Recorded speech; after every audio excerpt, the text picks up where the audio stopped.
Botanical Garden porque nos vamos en un viaje exclusivo para los miembros del jardín a la ciudad de Clewiston. Ahí la Liga de la Caña de Azúcar de la Florida nos ha invitado a los miembros a conocer un plantío de caña de azúcar y otras variedades de vegetales y otras cosas así. Y pues estoy emocionada porque yo nunca he ido al área rural de la Florida. Clewiston queda en el sur oeste del lago Okeechobee. Estaba pasando Belgrade y estoy pues muy emocionada porque aunque en Nicaragua pues ustedes saben que tenemos la oportunidad de conocer las cosas o estar ahí, nunca me dio eso de, ay, quiero conocer, vos sabes, un campo de azúcar o de caña de azúcar. Y a pesar de que las miraba pues cuando iba para Pochomil en las carreteras, ustedes saben, a ambos lados, pues nunca se me dio. Y el único recuerdo y uno de los pocos recuerdos que tengo es con mi abuela cuando se secaban. Ustedes saben que tienen, cuando van a cosechar allá en Nicaragua, por lo menos lo que yo recuerdo, queman la caña de azúcar para poder cortarla y sea más fácil. Entonces mi abuela siempre se enojaba porque a veces ella lavaba su ropa y a veces era ropa blanca y usted sabe que cuando se seca caen unos como polvitos. Entonces eso, si se le pegaba la ropa, pues se le quemaba, no se le quemaba, pero le ensuciaba y pues tenía que volverla a lavar. Entonces hoy tengo la oportunidad de un tour así más concreto, más de paso a paso, de esta es la parte cómo se siembra, así es como se cosecha, así es como lo convertimos en azúcar, así lo empacamos. Entonces quiero que vos me acompañes, me dejes en los comentarios si has vivido alguna experiencia como esta y pues espero te guste el video y nos seguimos viendo hasta el próximo video.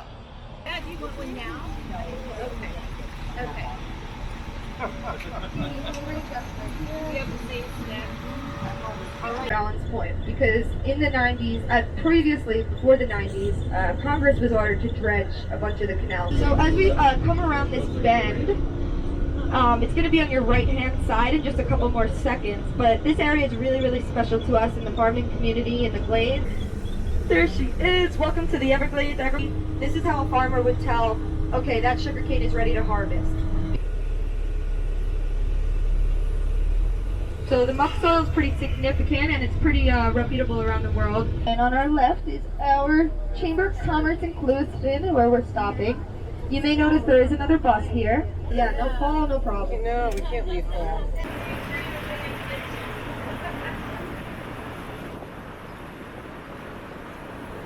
You go this year? No, I've missed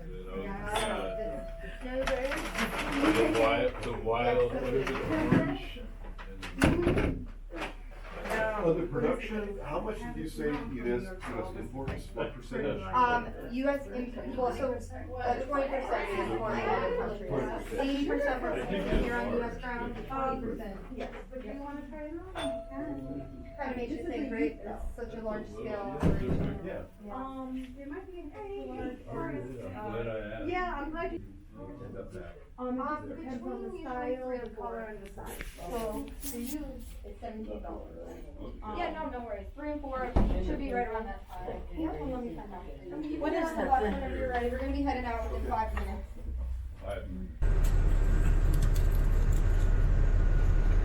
Myself and Emma, obviously. I am the executive director of the Chamber of Commerce here in Clewiston, and I also serve as an elected city commissioner here for the city of Clewiston. Along with those two things come a couple different hats, whether it be all that kind of good stuff. So I don't do tours too, so I would say 240 and 20 would be my closest estimation anyway. Like don't quote me in the newspaper. Any other questions? I love questions, guys. If you don't give me questions, it makes me feel like my head gets real.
So if y'all were out here in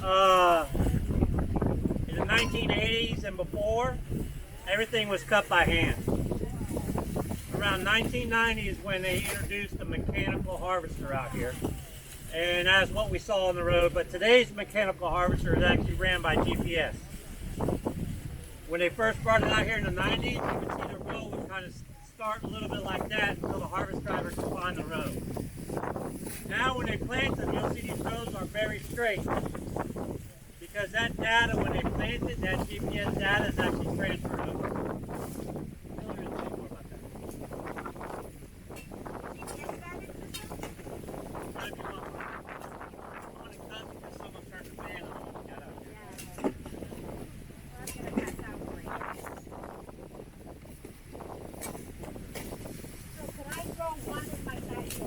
Yes. Throwing it at me.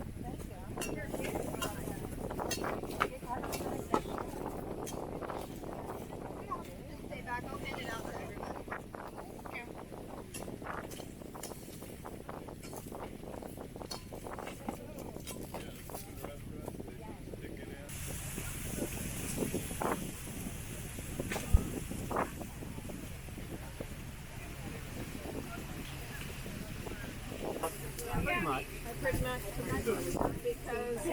I grew up in Cincinnati, and I remember bring in to harvest this. Oh, back in those days? Yeah, in the 60s.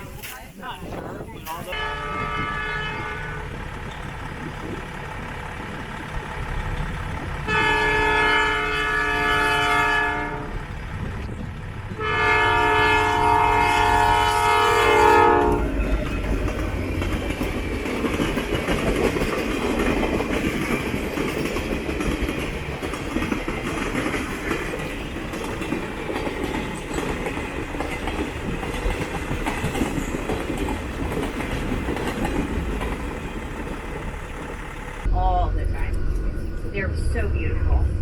And right now their colors seem to be real vibrant.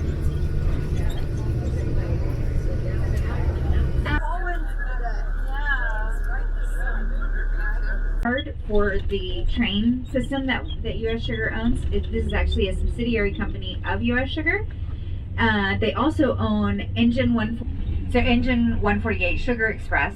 The website is sugarexpress.com, and you can learn more about those trips. And I'll sit down so that you guys can see. We're gonna have to stop at this guard shack and check in, and then let Emma hop off the bus and check us in as visitors of the mill and refinery, so this process takes just a few minutes. On your right hand side, this pile with the screen, that is our bagasse pile. That was what you smelled when you got off the boat, or off the bus rather. Thank you. It's not always pleasant. It's something that I feel like because we live here, we get used to. But we'll talk a little bit about the role that bagasse plays here in just a minute. These buildings to our right now, especially the one with all the glass and sitting behind it and this front one, they look a little Art Deco-ish. They are the largest display of Corning glass left in the United States. Ooh. So they were built during World War II, and the intent was for them to be a starch factory.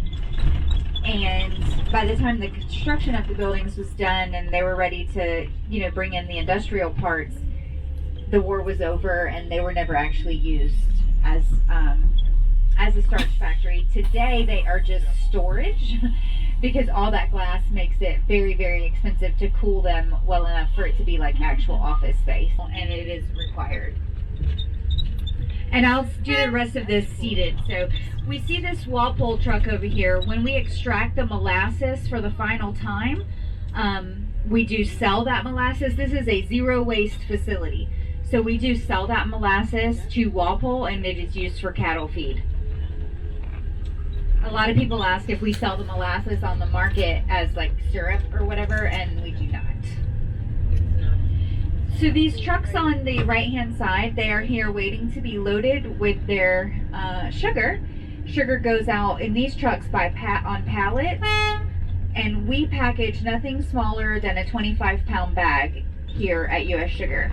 We do not package, or we do not create or make rather powdered sugar. We do not do brown sugar or raw sugar. Everything that goes out of this facility is fully refined, so it's white sugar in multiple different shapes, but we do also send out some liquid sugar. I'm sorry? So brown sugar, all sugar consumed and sold in the United States, or milled and refined in the United States, it has to be fully refined. So it has to be brought to the white state, which we'll talk about. And to make it brown, they add molasses back into it. Is that a government regulation? Yes, ma'am. And what's the reason? I don't know the reasoning behind it, but it's a food safety issue. I'm sorry? It is sugar that has been refined and has less molasses put back in it than brown sugar. So which is the best? I don't know that there's really a nutritional difference in any of them, to the best of my knowledge. I don't believe that there is any, real noteworthy caloric difference or nutritional difference. But they say white sugar is not the best. We use brown sugar instead. It's so refined. But it's marketing, yeah. The refinement, a lot of people have this misconception that white sugar is bleached, Yeah.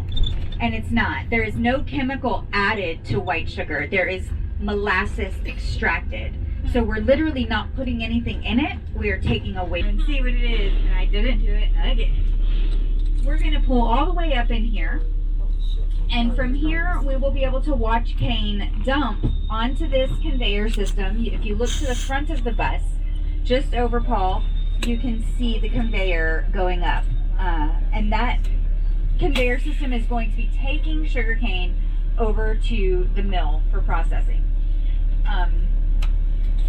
This has the same sort of pin mechanism that we were discussing in the field, and the chains and stuff that they've hooked to it will pull the pins here in just a second, and it will allow all of this to dump. Like on cue, right? Like they were listening to me. We're listening. Right. And then they'll pull this one out of the way, and they just keep going all day long. The process in which you get molasses is that the sugar goes into central that it's going to be able to store for a long time, because we're not ready to ship it all out at one time, right? Your customer doesn't want all of the sugar at once. So then there's a small bit of molasses added back to the sugar for storage. And that helps, like I said, keep pests and, rodents and things like that away. So we drive into this sugar warehouse. People always have a really hard time wrapping their brain around that. Like, this is a food and we're gonna drive on it? Like, what is going on? But that is because when we get ready to fill that order and bring that sugar out of the warehouse, it is going to be refined again. So it's not ready to ship out from where we're going to see it today. It still has to be refined a second time. So we'll go into Sugar Mountain and see that. Sometimes you see like lines of demarcation. It's dirt. It's an industrial complex. If you look around, it's dirty, it's dusty. But you have to remember that the sugar is going to be refined a second time. The only thing rodent-wise that I've ever seen. All right, so we are going to whip in to this building on our left-hand side.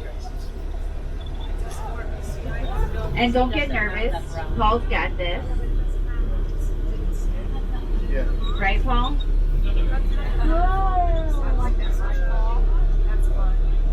Woo-wee.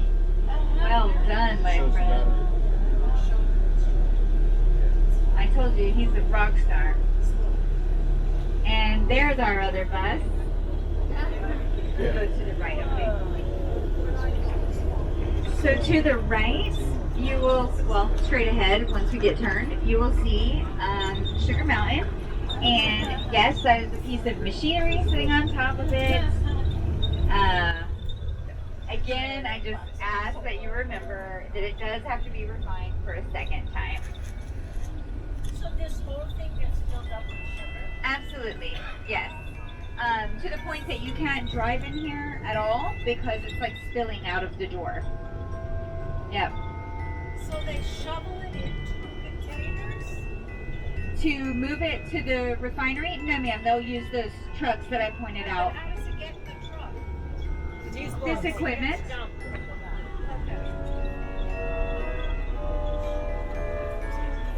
But here he's just trying to get the sugar up and make sure that it's not clumping too bad. And ultimately he's going to put it up high, like the other piece.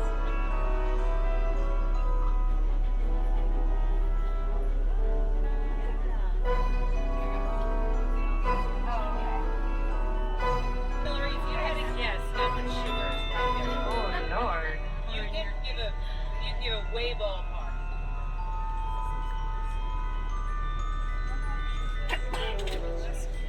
I don't know that I can even like think like that, honestly. Think like what? Of like was at trying to that guess, like, magnitude. How much sugar is that? Elsewhere. You know, labor is different. OSHA, FDA regulations, everything is different, and it makes it much more costly to actually grow the product here in the U.S. So, sugar farmers got together and they sued the federal government for allowing Mexico to dump their product into our market, and they did win. So part of that lawsuit, you know, was a negotiation of a price protection, and you know, foreign markets like Mexico, they do still get to provide some of the sugar for the market in the United States because we can't provide it all, even with sugar beets and things like that. But it is at like a much smaller scale than, you know, the answer to that. Thank you. Yes, ma'am. Talk about the refinement process. What does it entail? Again, all the good, whatever else is there. So the refinement process is going to be to take this product that's sitting in the warehouse. You're going to take it back to the refinery. Are we not checking out? Oh, that was slick. We're going to, Emma and I are highly competitive, so we like for our best to like be front in the front. Anyway, it's going to go back into the refinery, and no, I do not want them to be in the front. It's going to be spun at tremendous speeds, like, you know, to spin all of the molasses back off of it, any dirt and debris, and then it's going to go through the shaker process, which is just a very light amber color, brown sugar, which is maybe a little richer in color, and then dark brown sugar, which is much richer in color. And that color is coming from molasses that's